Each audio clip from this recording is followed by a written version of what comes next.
Yeah. Sorry. Why does it have his name on here? I'm so sorry. It happens. That's Like, so annoying. I'm with you guys on this whole scatterbrained, like just trying to keep my shit together stuff. Like, I'm with you. Oh my God. Yeah, we got paper tests. No worries. It's the exact same questions.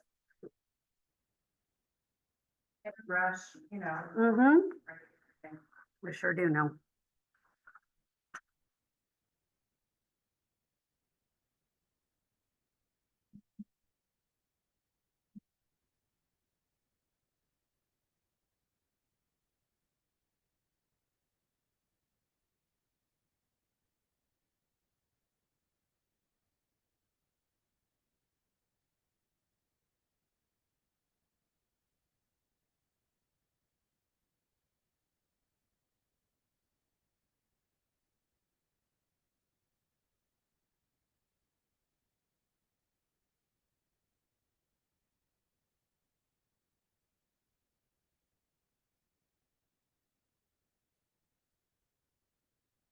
Yeah, I'll post it tonight for sure. I'll have it graded tonight and posted tonight.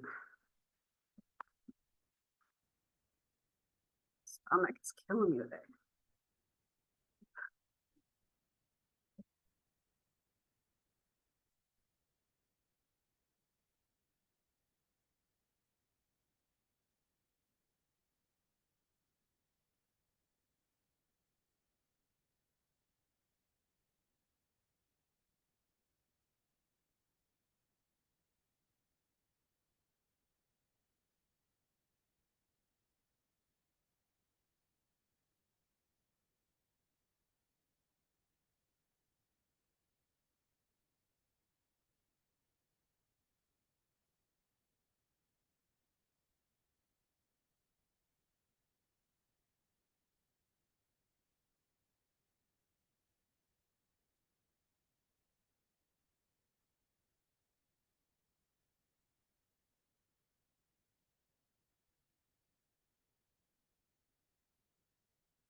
Okay, on the test.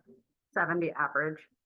So the morning one for today did 70 average. My online people did about the same, and then my Monday morning people, they got like a 73. So.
Oh, wow. Mild stenosis and a tear in my L3 and 4. Uh-huh.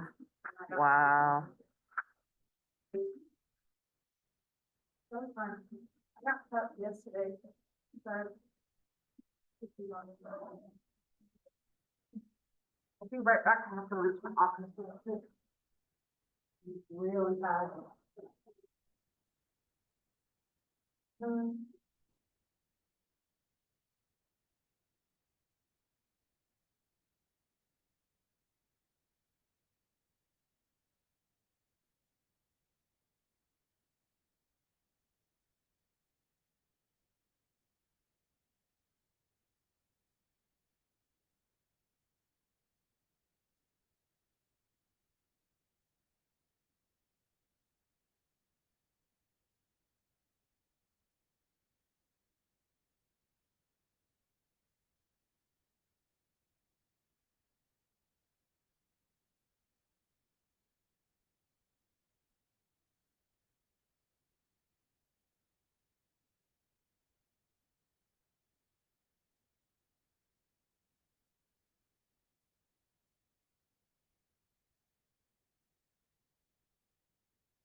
What?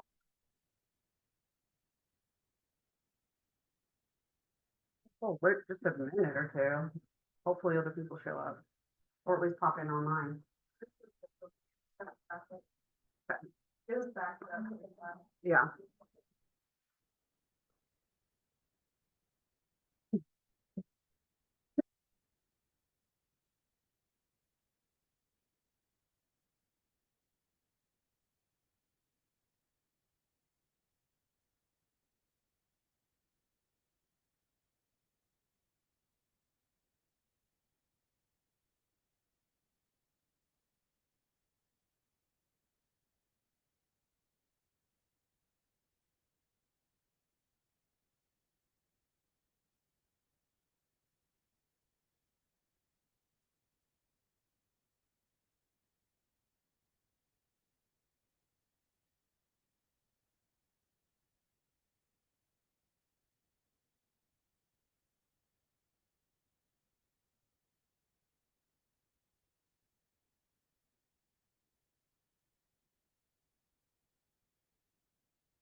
What's up?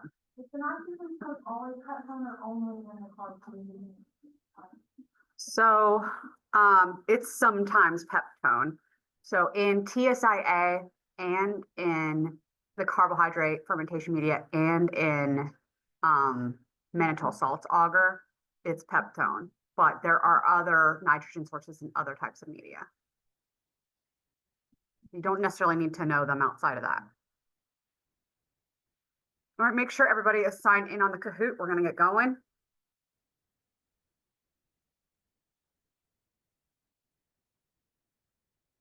A question or two. All right. Reviewing chapter 22 before we get into our chapter 23 lecture.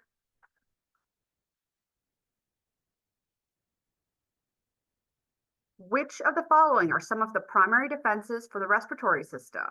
Select all that apply. So we're thinking of first line of defense here. First line defense. So like physical or natural chemical barriers that might inhibit microbes.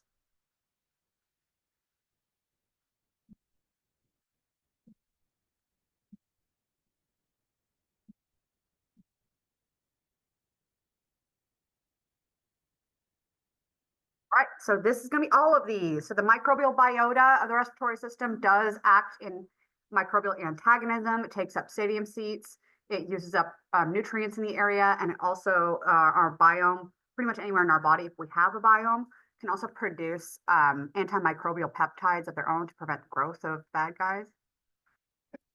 Next question. Which pathogen is the primary cause of bacterial pharyngitis?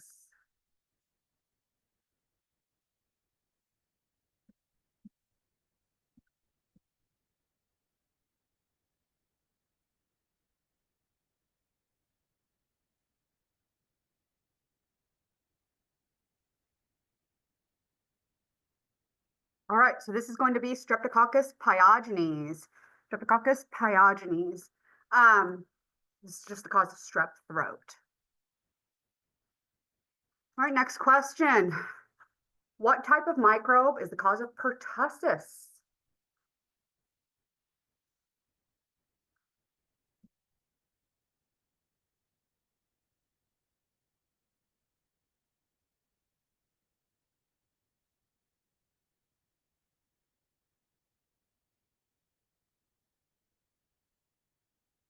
All right, so this is going to be a bacteria. Excellent. So this is the bacteria known as Bordetella pertussis. The vaccine for it contained within our Tdap vaccine, tetanus, diphtheria, and pertussis. Has pertussis been eradicated from the United States? Is this true or false?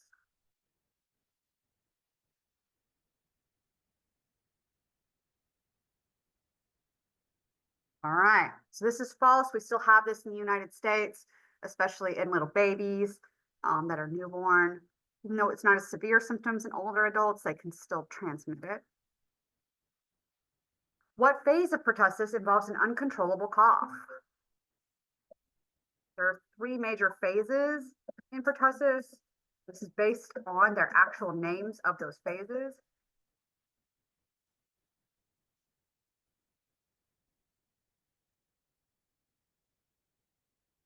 All right, so this is going to be the paroxysmal phase. So the three phases of pertussis are going to be the catarrhal phase, the paroxysmal phase, and the convalescent phase. The catarrhal phase is basically a prodromal phase. The initial symptoms that we get in pertussis, it's just specifically named the catarrhal phase. Paroxysmal is when we start having that uncontrollable cough with that whooping breathing. And then we have the convalescent phase where the bacteria may have been cleared. The actual pertussis disease and the coughing is done, but we have so much damage done to the cilia of the respiratory tract that you're susceptible to secondary infections.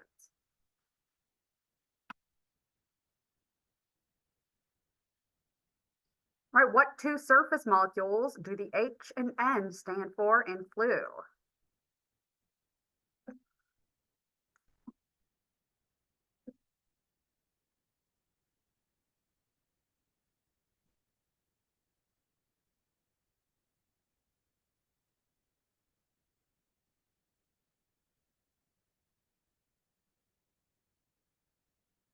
All righty, so this is going to be hemagglutinin and neuraminidase. Just a matter of knowing those ones. What's the term when the flu virus genome segments from two different strains reassort in the same host and end up with a new strain as a result?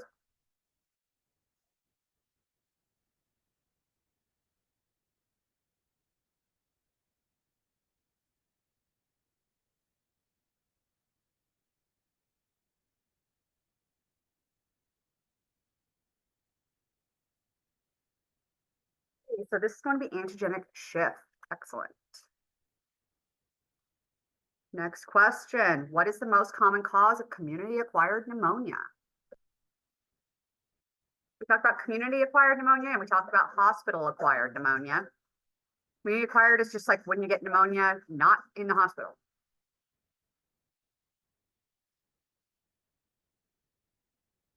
It could still hospitalize you. Right, so this is going to be Streptococcus pneumoniae. So this is getting the illness just from environmental factors. And this is going to be caused largely by the bacteria Streptococcus pneumoniae. Mycoplasma species are associated with walking pneumonia, which won't put you in the hospital from having the disease necessarily. People can still function with that, but they still have pneumonia. The common cold is easily and successfully treated with any variety of antibiotics. Is this true or false?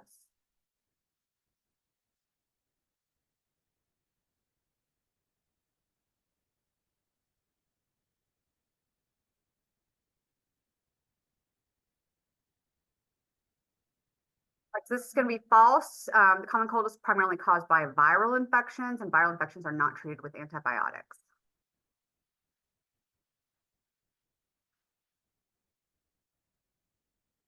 Next question. Your patient has a positive PPD tuberculin skin test as well as a concerning follow-up chest x-ray. Which of the following would be a common test to confirm the diagnosis?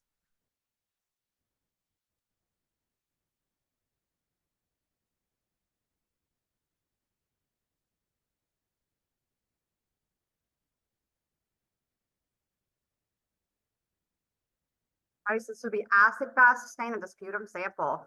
If you have a positive PPD tuberculin skin test, this suggests tuberculosis. And then the best way to confirm that, since it's caused by Mycobacterium tuberculosis, would be by doing an acid-fast stain. Since Mycobacterium are positive for mycolic acid, and that's what the acid-fast stain is testing for. My stomach.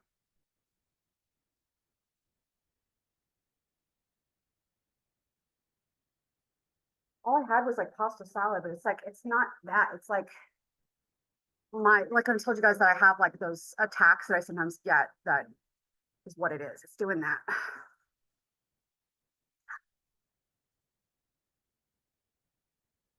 All right, great job, everybody.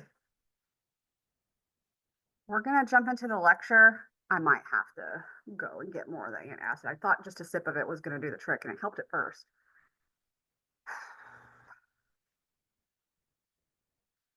I'm trying, y'all. I'm really in a lot of pain right now.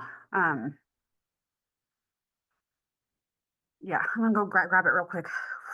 I'm gonna be right back. If we can't do the lecture today, we're still gonna do the lab exam. I have to just sit there through it, but if I can do the lecture today, there are recordings of it if we have to do that.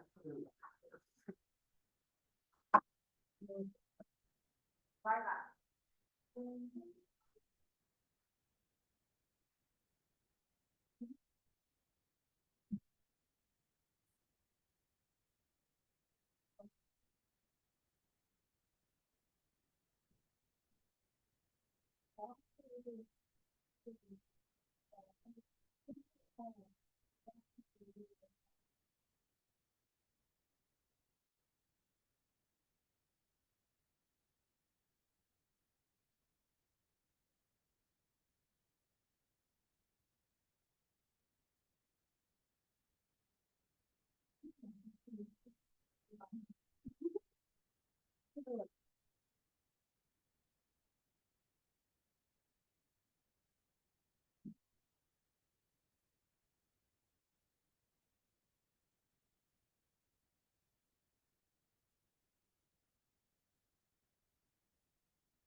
really bad. I don't know if you guys can tell by looking at me, but I'm like, yeah, so I have, I sometimes get just random bouts of pancreatitis, so that's what it is. Yeah, it's actually pancreatitis, like it's actually a severe thing, but like my doctors can't figure out like why. Yeah, and so like I went one time to the ER for it, and it was way worse than it is now. I'm hoping I can keep it at bay. So it probably is some sort of, yes, it could be carbs or it could be like fats and things like that, but whatever it is. Yeah. Yeah, it's like I haven't eaten anything today. This is the first time that I ate as I ran home literally after I was doing the STEM lab. I just had like a couple mouthful of pasta salad. I didn't even eat very much. That's all I've had today. And so maybe that's it. It's my pancreas. It's like, oh, we need to like digest something. I don't know, but it is not happy.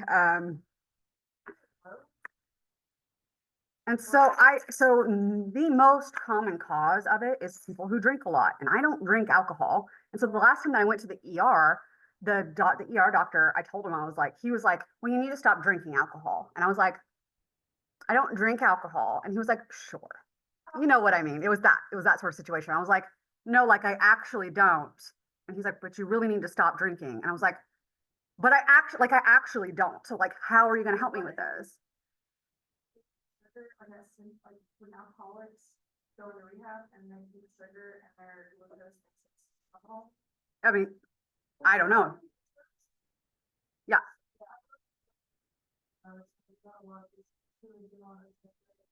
Mm-hmm.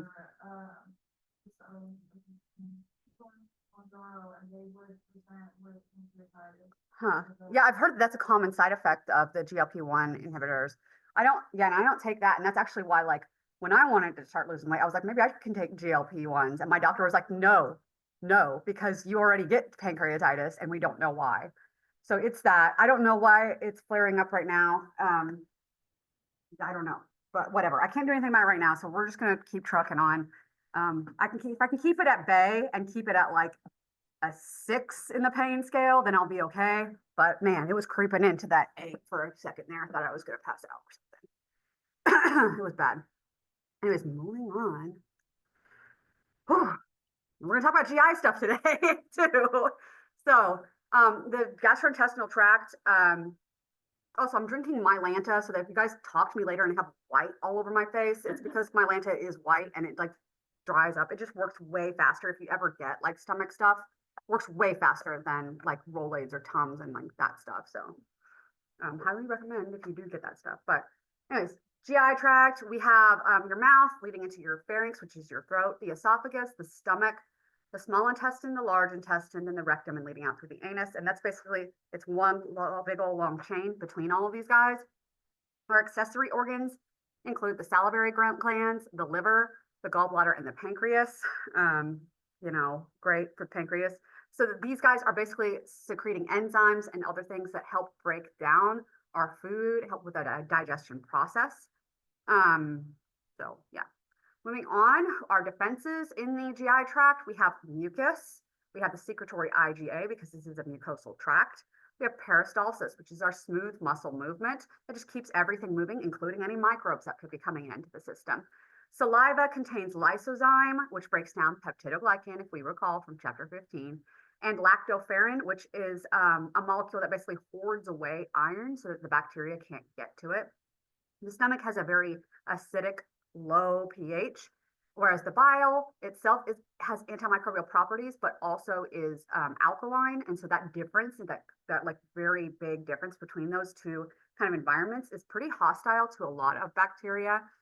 Then we have the GALT, which is the gut-associated lymphoid tissue, where a lot of our white blood cells might reside.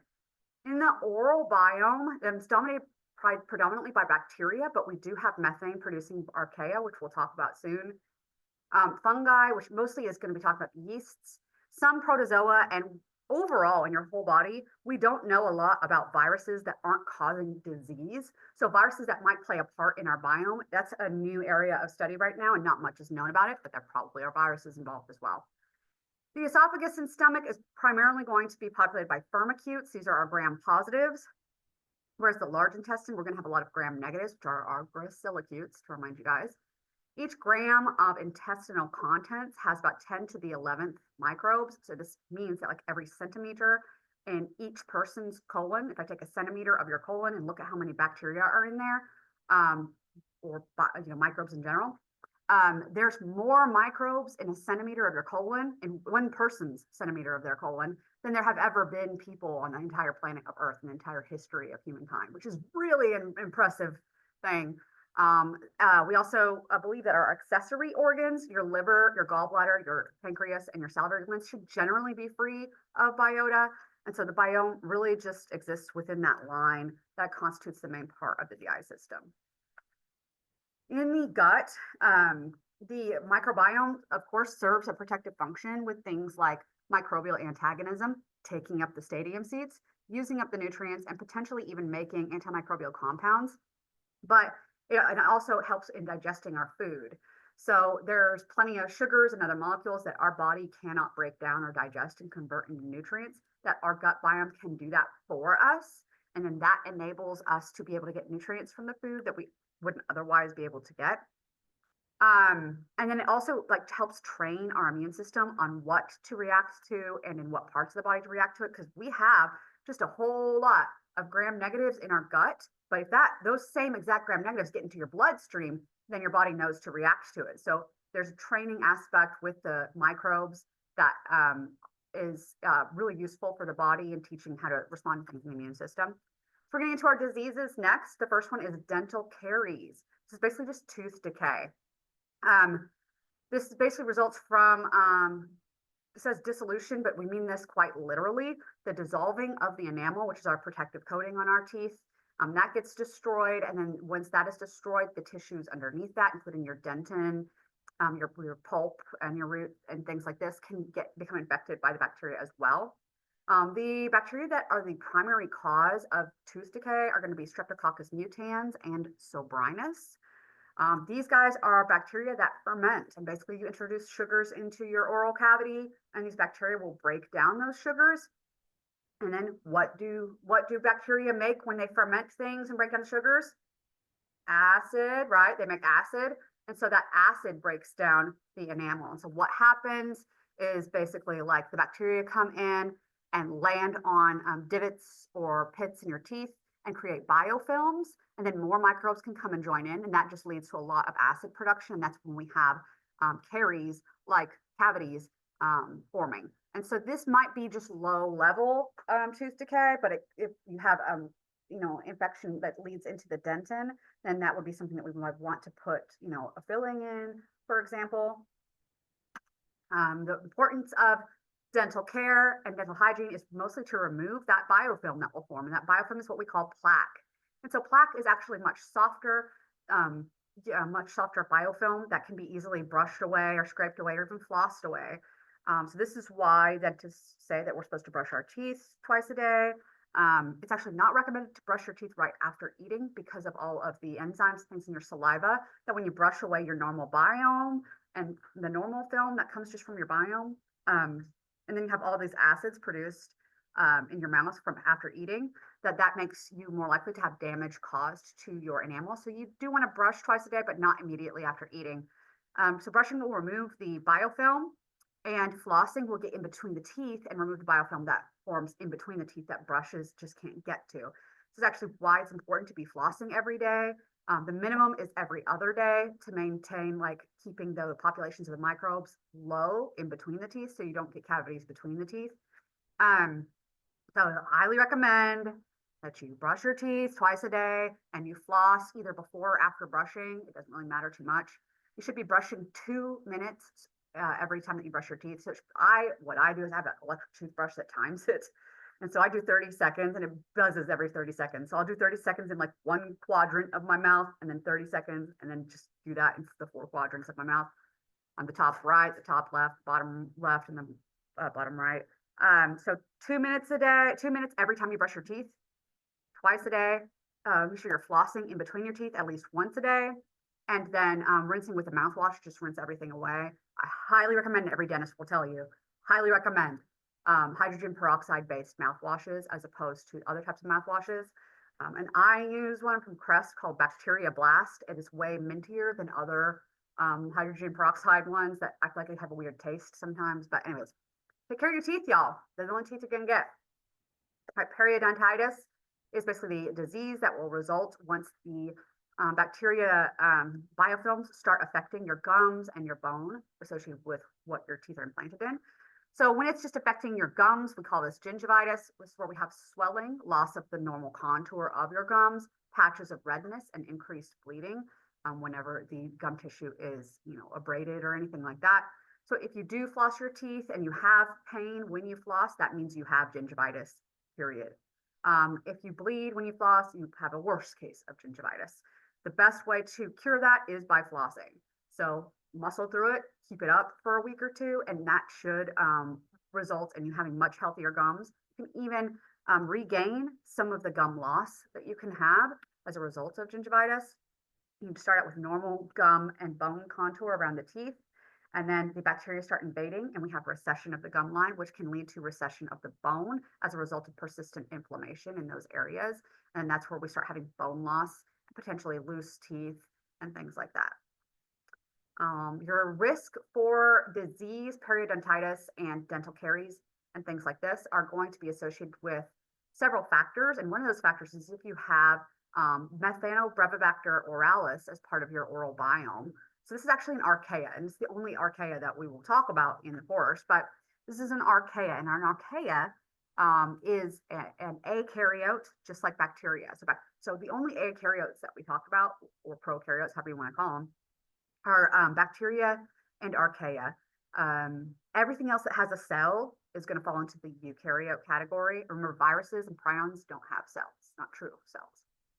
Other things that can affect you having dental caries and periodontitis will be your behavior. This would mean things like brushing your teeth, how much sugar you're drinking or eating, and things like that. Genetic influences, maybe you have a genetic, gene that makes you produce less saliva or something like that. Tooth position, if you have overlapping teeth, then you're less likely to be brushing or flossing in between them effectively. And the presence of mineralized plaque, called calculus. And so if plaque is left on your teeth for too long, it hardens and you can't just brush it away, but the bacteria are still there. This is an image of somebody that has advanced periodontal disease. We can see the calculus starting to build up where that plaque is hardening, but we can also see in between the teeth the softer plaque that is still in between the teeth there. And we have gum recession that's very evident, as well as the bleeding and clear inflammation of the gums as well. Necrotizing ulcerative gingivitis and periodontitis. So this is where we have certain bacteria involved in the periodontitis effect, that these bacteria are closely associated with creating necrosis, which is death of the tissue and decay of that tissue. And these bacteria are also associated with forming pseudomembranes. This will be a much more rapid progression of the periodontitis, and often leads to tooth loss and things like that. It's very severe. This is associated with the bacteria Treponema vincentii, Prevotella intermedia, and Fusobacterium species like Fusobacterium necrophorum, which we talked about with Lumiere's disease, which is that peritonsillar abscess in the pharyngitis.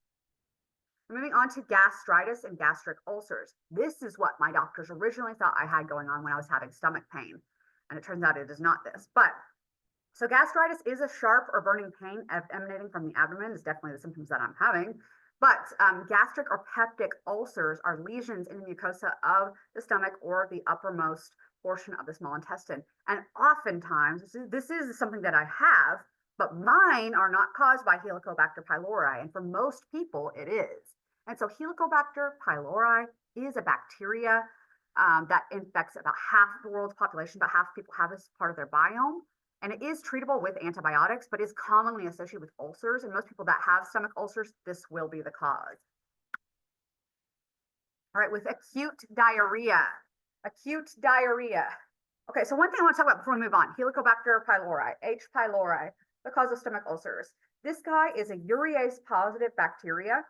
So they produce urease, and so they break down urea into carbon dioxide and ammonia.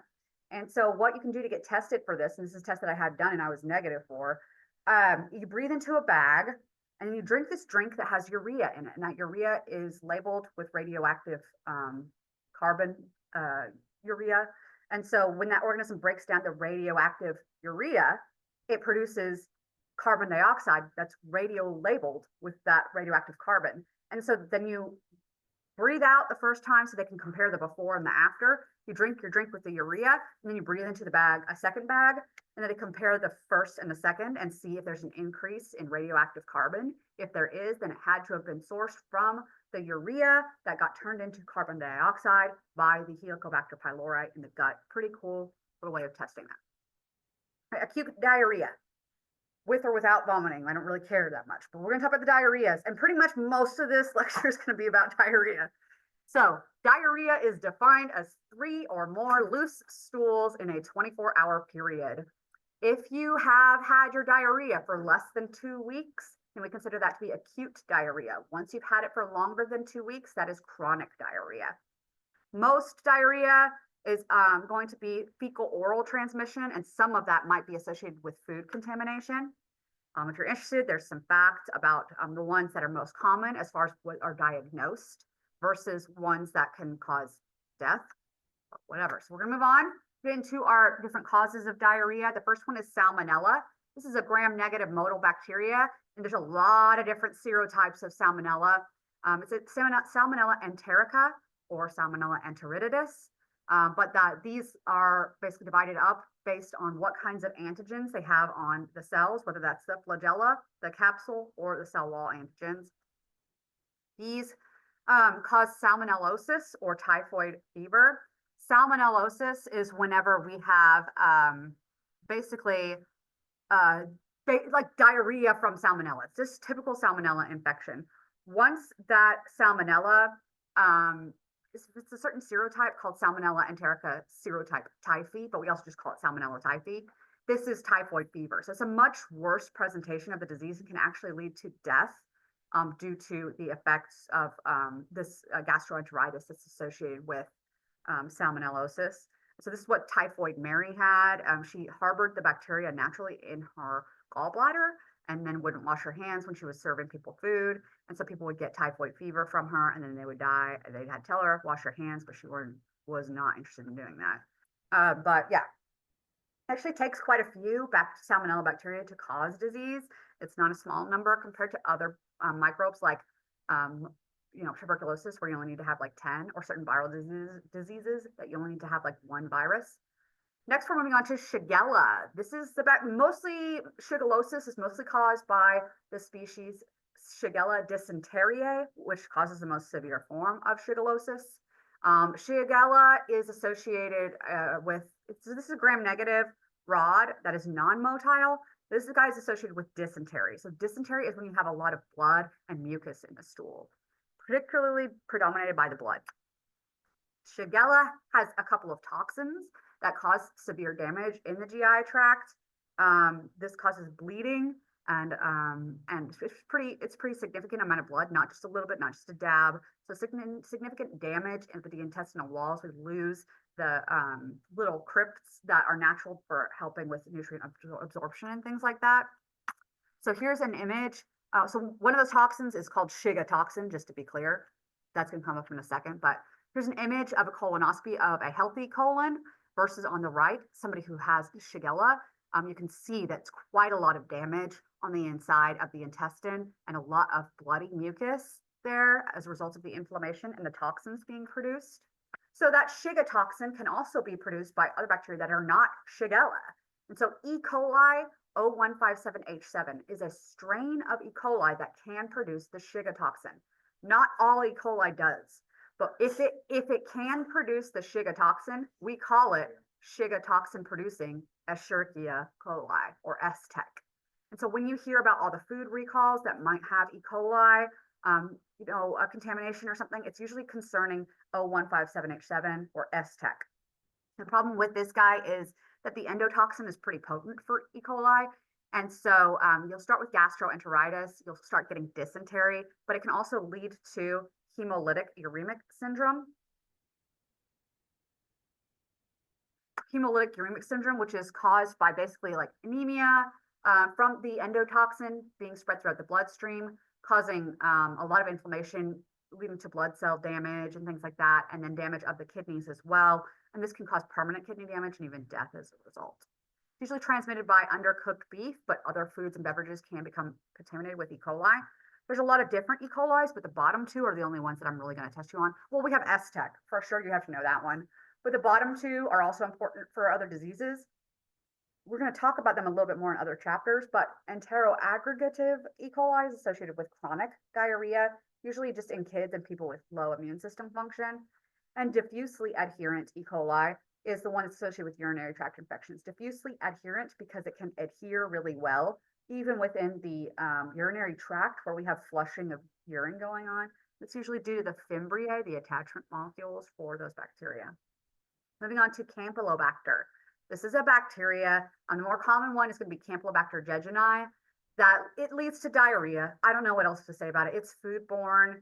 It's found in a lot of undercooked meats and things like that, as well as like dairy products and other things.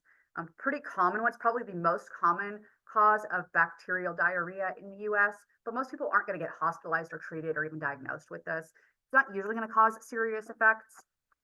This guy is occasionally associated with development of neuromuscular paralysis associated with Guillain-Barré. But again, that's pretty uncommon. Most people are going to get over this pretty easily, and it can be transmitted through pets as well.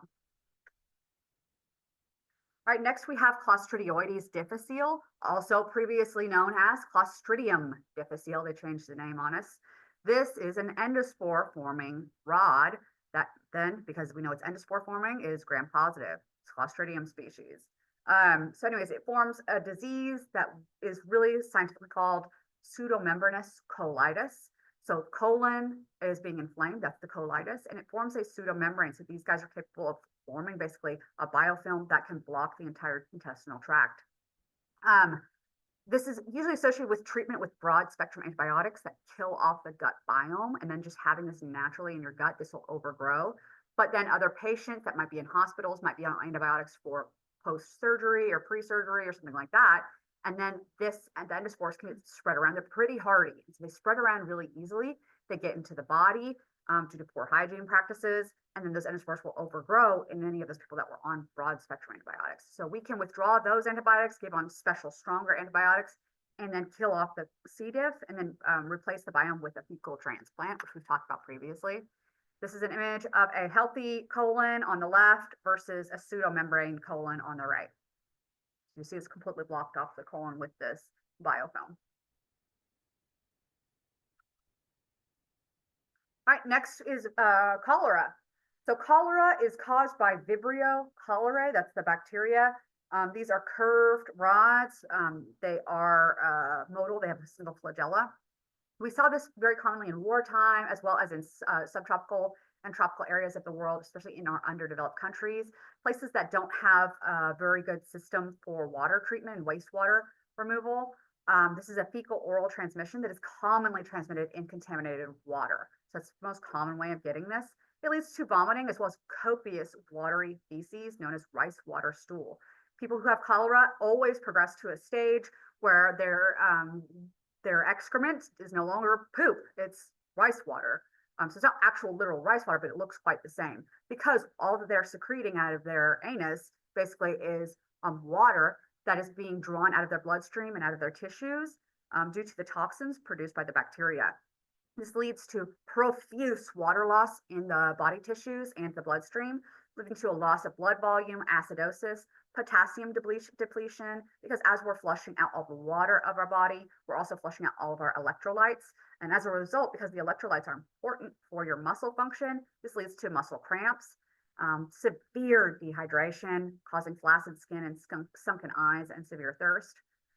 Convulsions and coma will result in people who progress with this disease to that severe level of dehydration. This leads to hypotension, tachycardia, cyanosis, and eventually shock as a result of the dehydration from having this. Cholera has a 55 to 70% mortality rate, and there's not much that modern medicine can do for treating cholera. The problem is that the toxins that the cholera bacteria produce, these cholera toxins,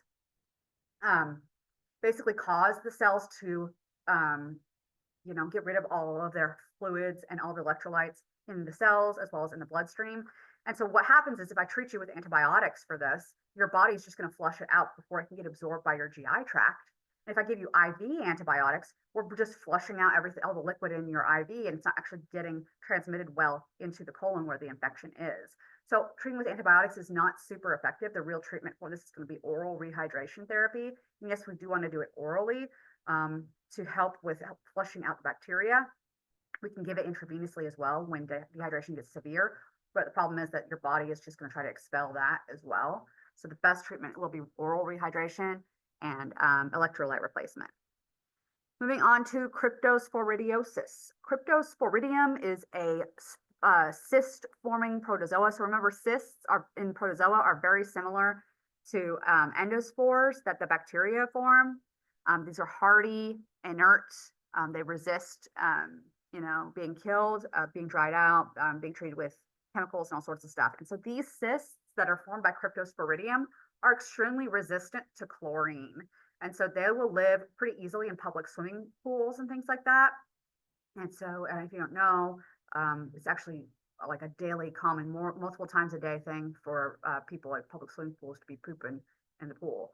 Whether it's solid poops, I'm not talking necessarily about that. Sometimes it's solid poops, but you know how it is. So you can pretty much count on the likelihood of the water being contaminated being very high, and sometimes that might include Cryptosporidium. Symptoms will be headache, sweating, vomiting, severe abdominal cramps, and diarrhea. This is a picture of Cryptosporidium basically attaching to the intestinal wall. And basically the cysts will get into the body, but the version of the protozoa that is actually multiplying and causing the toxic effects is going to be the trophozoite. Remember, because cysts aren't growing and multiplying, the trophozoites are, just like vegetative bacteria. Moving on to rotaviruses. Rotavirus is probably easily the most common cause of diarrhea, the most common infectious cause of diarrhea by far. In most cases aren't going to get diagnosed, and most people recover just fine on their own. It's fecal oral as well as fomite transmission. There are vaccines available for this to protect, little kids from getting too severely dehydrated and having severe symptoms from that. But for the most part, this is something we just let run its course. Next, we have norovirus, which is very similar in its presentation. It's a foodborne disease. It's fecal oral transmission, and it leads to profuse watery diarrhea for 3 to 5 days. It's extremely contagious. It only takes 1 to 20 viruses to cause an infection. And this is associated most commonly with cruise ship outbreaks. You can still easily get this infection outside of a cruise ship. But on a cruise ship, if you have just one person on there that happens to have norovirus, it spreads like wildfire. People not washing their hands well. And next, we have acute diarrhea caused by exotoxins. So this is what we call food poisoning. So all the ones that we talked about, salmonellosis, shigellosis, E. coli, Campylobacter, Cryptosporidium, all of those guys are going to be causing acute diarrhea because of the infections that they cause. But some bacteria produce toxins, and all you need is to get the toxin in your body, and that toxin can lead to diarrhea and vomiting and things like that. And so when that's the case, we call that food poisoning. And so it's the toxin that the bacteria produce. You do not need to be infected with the bacteria at all for this to happen. So food that's been sitting out for 2 hours or longer is at high risk for bacteria growing on it. It's usually environmental bacteria. There's one in particular that is the most common, but this bacteria will grow on your food, secrete all the toxins that are associated with producing food poisoning, and the toxins get into your body, and then that causes the effect. So we call this really an intoxication. Most common cause is by far going to be Staphylococcus aureus exotoxin. So staph thrives on our food because of its high salt tolerance, and it usually comes from people that are preparing it or people that have touched the food. And so it grows on the food and then produces this toxin. The toxin then gets into the body, and it's even heat stable. And so even reheating the food can still cause sickness, even days, like if you reheat your food later, a couple days later. The onset for foodborne illnesses is usually within hours, not within days. So our previous illnesses with Salmonella and Shigella and all that, those guys that have to cause the infection, it's at least a couple days for those guys to actually populate and cause a problem. Whereas this is within hours. You'll get exposed to the toxin and start having symptoms very quickly. But you usually recover within 24 hours with this. So if you have a stomach bug that only lasts for 24 hours, it's almost always going to have been caused by Staphylococcus aureus's toxin that leads to that stomach cramping, vomiting, nausea, diarrhea, and stuff like that. It is self-limiting. You do not treat this with antibiotics because it doesn't matter. You're not infected with staph. What's affecting you is the toxin that the bacteria produced, and it's already in your food. So you just have to wait for that toxin to be eliminated, and that only takes about 24 hours. Some other guys that are also associated with a similar kind of food poisoning will be Bacillus cereus and Clostridium perfringens. Both of these, Clostridium perfringens and Bacillus cereus, those are examples of organisms that are in those genera, those groups that produce endospores. So both of these are endospore forming bacteria, and they're pretty hardy, but they produce toxins that can contaminate the food. And if you don't remember, Clostridium perfringens is also the cause of gas gangrene. But if you ingest the toxin, then it can cause this intoxication and food poisoning. But you can also potentially get, infected with the bacteria, and that causes a different kind of disease. Then. Moving on to chronic diarrhea. Chronic diarrhea is diarrhea, so loose stools that last for at least 3 times a day, that lasts for at least 14 days. This can be caused by infectious and non-infectious causes. This could be caused by irritable bowel syndrome and ulcerative colitis, of course, but we're going to talk about the infectious versions. First, we have enteroaggregative E. coli, which I mentioned earlier. It's just a version of E. coli that adheres to the human cells in the intestine in like aggregates instead of spreading all over or like being individual cells, because they aggregate on top of one another. And this stimulates a large amount of mucus in the gut. So it's a very mucousy chronic diarrhea, and it's usually associated with children or people with HIV. Next is Cyclospora cayetanensis. So this is Cyclospora. This is a protozoan disease. These protozoa can be trophozoites or cysts. So you usually are going to get exposed to the cysts that can be found in fresh produce and water. It's a fecal oral transmission, watery diarrhea. It's chronic diarrhea. What do you want me to say? Next is giardiasis. All of these guys that are listed here, Giardia duodenalis, Giardia intestinalis, and Giardia lamblia are all the same thing. They just keep changing the names on us. Don't you love it? So giardiasis, this is a protozoa disease. They are flagellated protozoa, and they are transmitted primarily through water from contamination from stools from wild animals. So wild animal populations maintain Giardia in their gut, and then that feces can contaminate the water, and then you would get infected from that. Signs and symptoms for this, it's a diarrhea of very long duration. We're talking months long diarrhea, abdominal pain, flatulence, and greasy malodorous stools. These guys, again, maintained in animal populations, then it contaminates water and soil, and it can stay in the cyst form in the water and soil for up to 2 months, which is pretty significant. And we can even find sources of this in like mountain streams, things that look particularly clear to you, but all it takes is a little bit of the cysts to get into your body to cause disease. And it can even be maintained in certain people's like biota. Once they've had it, they can clear the infection, become incorporated in their biota, and then be transmitted from person to person that way by the fecal oral route. So next is Entamoeba histolytica. So if you remember vaguely back in the first part of the semester in lab, this was the blob within the blob guy. So this guy has a cyst in a trophozoite form as well. This is amoebiasis. This is an actual amoeba that causes this diarrhea, and it's a chronic diarrhea, but it's a much more serious version of diarrhea than what we saw with Cyclospora or Giardia. This is one that can cause dysentery. So we have proper bloody mucus-filled stools here, and that's like the trademark of it. And this can get so bad that it can lead to hemorrhage, perforation, appendicitis, and amoebiasis. When this happens, when you have amoebiasis, it's whenever the amoebas move outside of the GI tract and start infesting the peritoneal cavity and even infecting their accessory organs. Moving on to hepatitis. Hepatitis is a term that means inflammation of the liver. This can often be associated with necrosis of your hepatocytes, the death of your actual liver cells. if your liver is able, your liver's pretty good at healing. It's very, very hardy organ and can heal very well. But as it's trying to heal from these dead and damaged cells, then this can lead to scarring of the liver that we call cirrhosis, and that has its own problems associated with it. When the liver tissue is damaged, it releases bile into the bloodstream, or bile pigments anyways, into the bloodstream, and that's what we see as presented as jaundice. When those bile molecules can migrate into the skin and throughout the bloodstream and then be expressed in the skin, and they kind of get stuck there. UV light helps with the breaking down of that. So let's talk about our different causes of hepatitis, our infectious causes of hepatitis. There are 3 viruses that we're going to talk about. There's more, there's a lot more than this, but the 3 that are predominant are Hep A, Hep B, and Hep C. Hep A and B both have immunizations. Hep A, most people, this is a virus that most people will have flu-like symptoms and just get over it and not have any effects, but some cases can lead to proper hepatitis and jaundice associated with it. This is a fecal-oral route transmission, fecal-oral route for this. Then hepatitis B, also a vaccine for Hep B. This is a DNA virus that actually has reverse transcriptase, weirdly enough.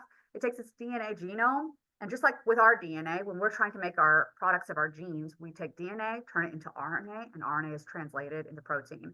Well, the virus does the same thing. It takes its DNA and makes RNA so it can translate it, but it also takes that RNA that it makes and makes another DNA copy from it, and that's where the reverse transcription comes from. And it can insert its DNA into your DNA in your liver cells, which leads to hepatocellular carcinoma, cancer of the liver. This is transmitted by even small amounts of blood. So this is where we're going to have sexual contact and like blood transmission by sharing needles and things like that as well. So this is more associated with sexual transmission. This one is Hep B. Again, vaccine is highly indicated for healthcare workers. And the vaccine, usually you will get a combination of vaccine for both A and B. You can get them separately. Finally, we have hepatitis C virus. Now, this is truly transmitted by true blood transmission. So here we're talking about transfusions and needle sharing. So you have to have proper blood exposure, blood to blood transmission here. Now, hepatitis C does not have a vaccine, but it is treatable. So Hep A, the fecal oral one, there's a vaccine for it, and you usually get over it pretty easily. Hep B, there's a vaccine for it, but there's no treatment for it. And then Hep B, did I say that wrong? I don't even know what I was saying at the time.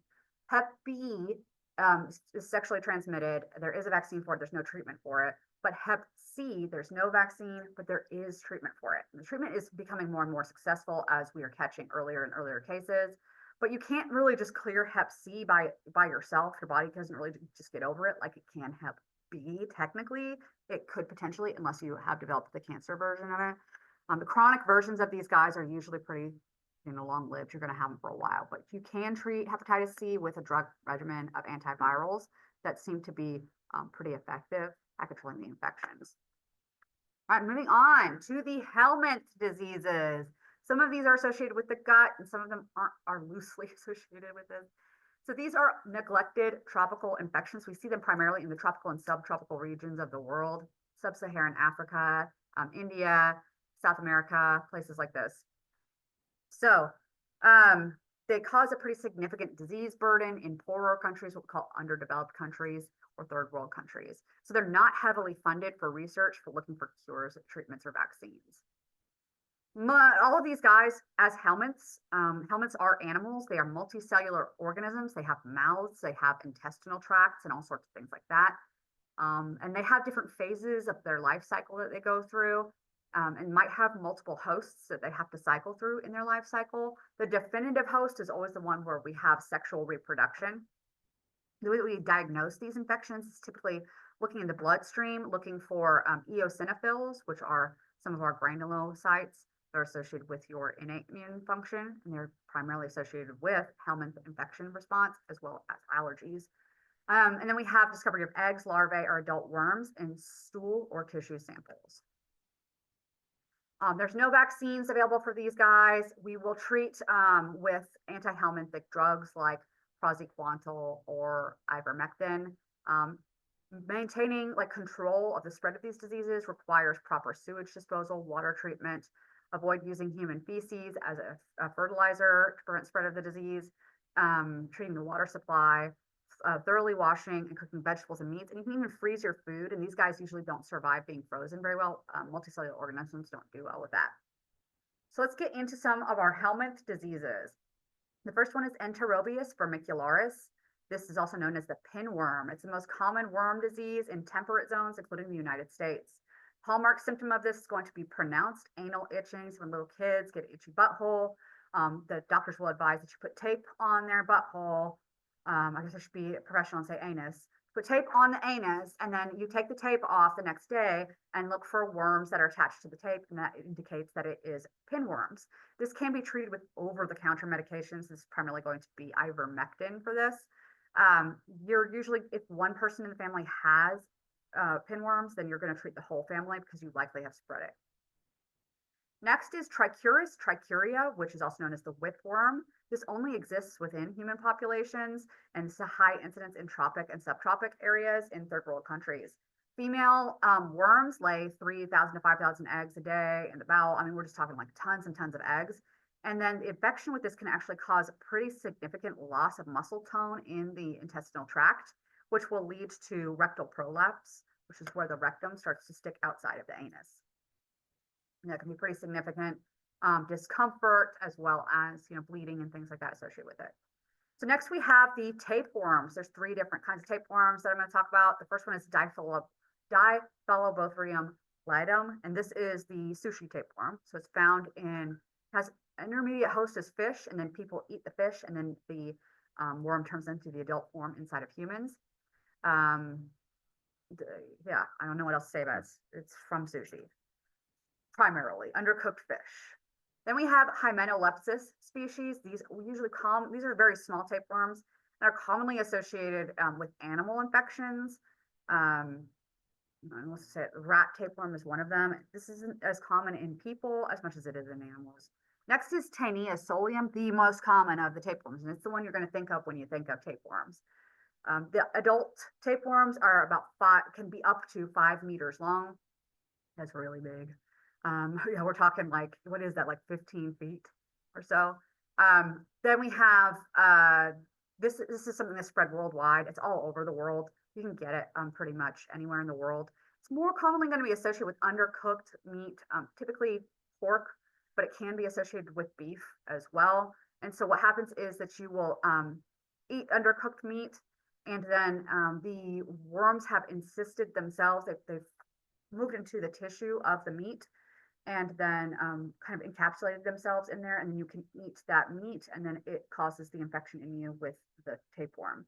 However, if you eat the proglottids of these guys, so these are the segments that break off of the tapeworm and lead to transmission through the fecal-oral route. If you eat the proglottids and get infected that way, then you are likely to have cysticercosis. And then this is whenever the worms move into the tissue. So people can have that version of this as well. And if it moves into the brain tissue, which is the most common presentation of cysticercosis, neurocysticercosis, then again, these worms will sort of create these encapsulated structures in the brain, and it's incredibly difficult to remove them because they can be deeper in the brain and not just only on the surface. And then trying to cut these out, if you rupture those little capsules that they form, the inflammatory response to it is instant, and it's seriously strong and can lead to coma and death very quickly. All right, moving on to Ascaris lumbricoides. Ascaris lumbricoides is also known as the giant intestinal roundworm. These are accurate pictures of what they would look like. You cut open someone's intestine that has this infection, and it's like packed with these worms.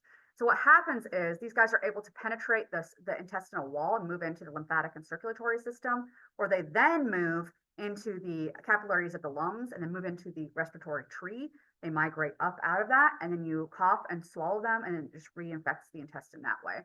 So your worms moving through your bloodstream, then into your lungs, and then you cough them up and you swallow them. And there's plenty of pictures out there of kids and stuff that you'll see the worms coming out of their mouths and noses as a result of this. This is the by far, the number one helminth infection in the whole world. So we don't have this in the United States. So we have no perception of how serious this is worldwide. And it is treatable with you know, antihelminthic drugs. But when you have this many worms, this much of a worm burden in your intestines, it's going to require surgery to remove those worms. You can't rely only on antihelminthic drugs. So this can cause pretty significant discomfort, problems with passing stool and things like that. Next are Opsithorchus sinensis and Clonorchus sinensis. These are the Chinese liver flukes. So flukes are also flatworms like tapeworms are. Tapeworms are cestodes, whereas flukes are trematodes, just to remind you guys of those terms. What happens is that the larvae get into the intestinal tract and then move into the, like basically the bile duct and hatch there. And then this can lead to pretty similar symptoms of what we see with gallstones and things like that. Blockage of the bile duct as a result of that. Next is trichinosis. This is transmitted by eating undercooked pork. And so we can see with the tapeworm, between the tapeworm and trichinella, that this is a pretty significant issue with eating undercooked pork, which is why it is so heavily taught that you need to cook pork all the way through. And why we believe that many religions in the world don't allow eating pork, because they just say, don't eat it, and it protects the population that way. This is a worm, ouch. This is a worm that moves into the muscle tissue once it causes infection. And again, encapsulates itself in the muscle tissue. And then that's how it's transmitted by eating the meat there. Symptoms will be starting out with like GI symptoms and feeling just sick. But then the second phase, we have massive inflammation throughout the body because these worms migrate throughout the tissues in the body. So you'll have basically systemic inflammatory response, leading to puffiness around the eyes from the inflammation, intense muscle and joint pain from the encapsulated worms in your muscle tissue, shortness of breath associated with the inflammatory response, and eosinophilia with the high response to the worms there. All right, liver disease caused by schistosomiasis. So schistosomes can cause disease of the liver, presents with disease of the liver or disease in the bladder, or both. So this is caused by literally schistosoma species. Schistosoma masoni and schistosoma japonicum are the ones that are usually associated with liver disease. But no matter what, schistosomes are known as blood flukes. And so these are the blood flukes. They live and migrate throughout the body in the bloodstream. And it's whenever they start causing damage and blockage of the liver that we have issues there. These guys get into the body. You're infected by these. They migrate in through the intact skin. And so what happens is they have a life cycle in snails. And so an animal becomes infected because the schistosomes migrate in through the intact skin. The schistosomes then multiply inside the animal host. The animal host can then urinate or defecate out the worms. It contaminates the water. Those worms can then infect the snail for part of the life cycle, and the snail release the version of the schistosomes that can then infect people. So it's not fecal oral transmission. This is transmitted in fresh water that has, also got these snails that can maintain the life cycle of these. So again, these like literally infect you through your skin, and the site where they get into the skin causes an itchiness that we call swimmer's rash. We don't have this in the United States. This again is like subtropical to tropical disease. We usually see primarily in areas where they are not treating their water or dealing with wastewater properly. Chronic infection can lead to hepatomegaly, which is enlarged liver disease presentation, problems with the enzymes and things that are being produced by the liver, as well as splenomegaly. You have enlargement of the spleen because the spleen filters out your blood. They're filtering out the schistosomes in your blood, and it causes inflammation in the spleen. They can also migrate into the bladder and actually populate in the bladder and then block the bladder, causing bladder obstruction, so you can no longer urinate. These guys are able to change their antigens on the surface of them, as well as coat themselves in host cell proteins to basically hide from the immune system. So by being in your bloodstream, they basically like cause your own molecules to stick to their surface so that they look like self. So it's pretty hard for your body to fight these guys off. We diagnose them through identifying their eggs in the urine or feces, and usually we will treat this with praziquantel. Best way to prevent spread of that is going to be by water treatment and handling sewage properly. So let's review our topics really quick. What is the most common infectious disease in humans? Were you guys paying attention? What is it? I've got like 5 of you in here, but anybody know what the most common infectious disease in humans was? What's the first one we talked about? Dental caries or tooth decay, right? Dental caries. What is dysentery? bloody diarrhea, right? Blood and mucus in the stools. What type of organism is Giardia? Anybody know? It is a protozoa. Excellent. Right. And what type of organism causes cysticercosis? Again, same kind of question as what we talked about previously with this guy. It's the same. This is a protozoa. Is a protozoa an eukaryote or a eukaryote? It's a eukaryote, all right? So remember, only archaea and bacteria are going to be eukaryotes. And so protozoa are eukaryotes. They have a true nucleus and mitochondria and all that stuff. And how do schistosomes enter your body? How do you get infected with these guys? Exactly, contaminated water, and then the guys will enter into your skin. All right, we got a little bit of time before lab starts. Lab starts at 7:15. You want to study your stuff before you're going up there? That's fine. If you want to hang out in here and study for a little bit or catch up on your notes or refresh your memory, that is fine. I'm going to go up and sit in the lab. But when you guys are ready to come into the lab, when you actually come into the lab, you need to be ready to pull up the login screen on your computer. No more looking at your notes once we get into the lab, because we just have every station is set up with something. And so I don't want you guys being like, oh, it's yellow tubes, let me look, whatever. So when you do come into the lab, just be prepared to pull up your login screen immediately. And then I just realized I don't remember what the password is for the test. I'll be able to log in immediately. And we'll go over just the general rules to remind you guys how we're going to move around. It'll be 1 minute rotating between the stations.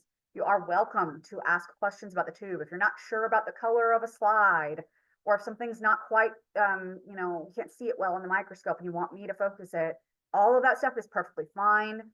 It can't hurt to ask. Worst case scenarios, I'm going to say that the thing that I hate during teaching when professors do this, which is just like, you tell me, but the test is going to be times where you might have a question where I might just say, you tell me.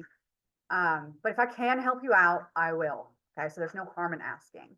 So if you want to hang out here for a little bit, at 7:15, we'll start the test. You guys, when you're ready, no earlier than maybe like 5 minutes before the test, we'll start coming into the room. Yeah, 7:15. Yeah. It's just upstairs. Do what you want to do.